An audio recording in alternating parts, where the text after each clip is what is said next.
Queridos hermanos, a esta catequesis de preparación para el bautismo, nuestro cursillo prebautismal para padres y padrinos. Nos acompaña el icono de Nuestra Madre del Perpetuo Socorro, ya que estamos en junio y junio es mes del Perpetuo Socorro. Hoy quisiera compartir con ustedes los 4 capítulos que habla sobre el bautismo del derecho canónico. Entonces, rápidamente ver qué nos dice el derecho canónico acerca del bautismo y principalmente de las obligaciones de los padrinos también, que está en el último capítulo, el capítulo 4. Primero, el derecho canónico en el número 849 nos dice que el bautismo es la puerta de los sacramentos, cuya recepción es necesaria, es decir, recibir el bautismo es necesaria. ¿Para qué? Para nuestra salvación y también para la liberación de nuestros pecados, para el perdón de nuestros pecados. Y con el bautismo somos reengendrados con Dios, como hijos de Dios, e incorporados a la iglesia. Pertenecemos a la iglesia. Y este bautismo tiene un carácter indeleble. ¿Qué significa carácter indeleble? Significa que es para toda la vida. El bautismo se recibe una sola vez, es decir, ahora fuimos bautizados nosotros dentro de la Iglesia Católica y ese bautismo ya vale para siempre. Ya no podemos recibir otro bautismo, y si recibimos ya no será válido, porque el bautismo tiene carácter indeleble.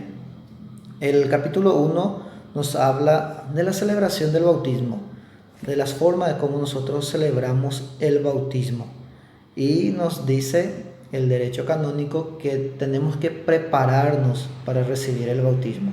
Si es una persona adulta que va a recibir el bautismo, entonces tiene que recibir enseñanza, y a esa enseñanza se le dice catecumenado, recibir una adecuada enseñanza sobre la doctrina de fe, sobre nuestras costumbres, sobre la iniciación cristiana.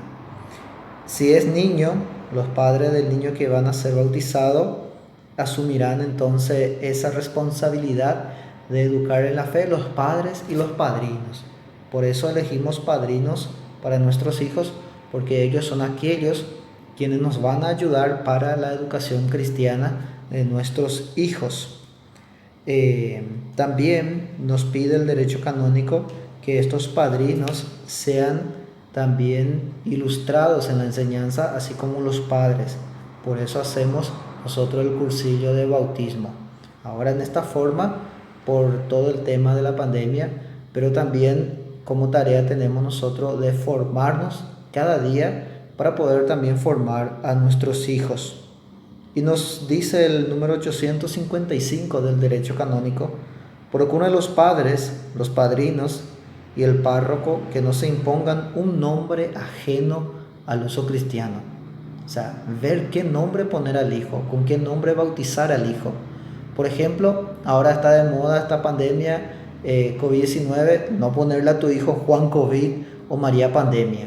Entonces hay que buscar nombres adecuados, nombres que le va a acompañar a tu hijo por toda la vida, por toda la eternidad. En el número 857 nos dice que el lugar propio del bautismo es la iglesia o un oratorio, la vicaría, la parroquia. Esos son los lugares propios del bautismo, no en una casa particular o en un local donde se va a hacer algún evento, no, sino en la iglesia o en un oratorio. El capítulo 2 nos habla sobre el ministro del bautismo. ¿Y quiénes son los ministros que nos dan este sacramento? Son los obispos, los presbíteros y el diácono. Ellos son los que administran este sacramento del bautismo. El capítulo 2 prácticamente nos habla sobre esto. En caso de necesidad, si encontramos a alguien que sufrió algún accidente y no está ninguno de estos, tanto el obispo como el presbítero o el diácono, entonces una persona puede realizar, un laico o un catequista o lo que está cerca puede realizar el bautismo con la debida uso de las palabras. Por ejemplo, yo te bautizo en nombre del Padre, el Hijo y el Espíritu Santo, y usar el agua, ¿verdad? en caso de necesidad extrema o en caso de muerte. Entonces ahí el bautismo es válido, porque el bautismo es para la salvación. Estamos ayudando a ese hermano para poder ingresar a la vida eterna. El capítulo 3 nos hablan de los que van a ser bautizados. Y en el número 864 nos dice, es capaz de recibir el bautismo toda persona, o sea, todo ser humano, y él solo. O sea, el bautismo es para el ser humano y un solo bautismo. El número 865 nos dice, para que pueda bautizarse a un adulto se requiere que haya manifestado su deseo. Es decir, este adulto dice, mira, yo quiero ser bautizado. El primer punto que se requiere. Y esté suficientemente instruido, que haya recibido una catequesis. Por eso a los adultos nosotros le pedimos que hagan toda la catequesis. Y después ya recibe su bautismo, su confirmación y la Eucaristía. Los 3 sacramentos de iniciación cristiana recibe en una misma celebración.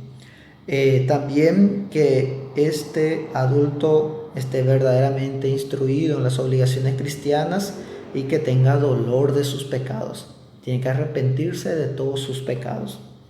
Y puede ser bautizado un adulto que se encuentre en peligro de muerte si teniendo algún conocimiento sobre las verdades de la fe. Si un adulto que todavía no recibió el bautismo y está en peligro de muerte, y si tiene conocimiento de la verdad de fe y desea recibir el bautismo, entonces se le puede bautizar.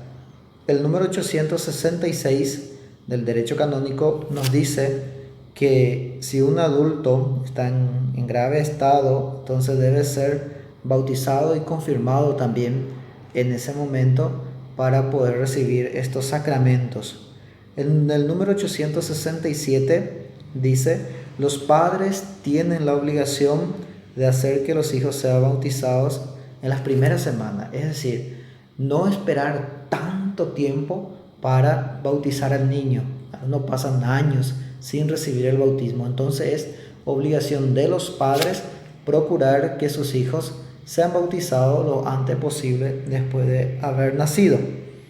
En el número 800, sean todos bienvenidos, queridos hermanos, a esta charla sobre el bautismo para ir continuando con nuestra formación cristiana para los padres y padrinos.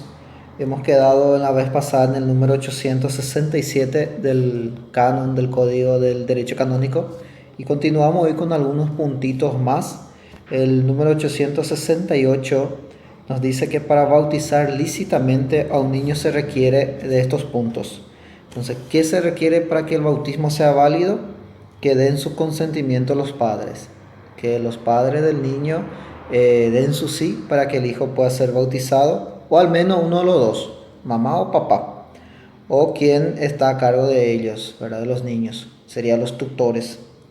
Y que haya esperanza fundada de que el niño va a ser educado en la religión católica. Eso es otro requisito, que haya una esperanza fundada de que el niño va a ser educado en la religión católica.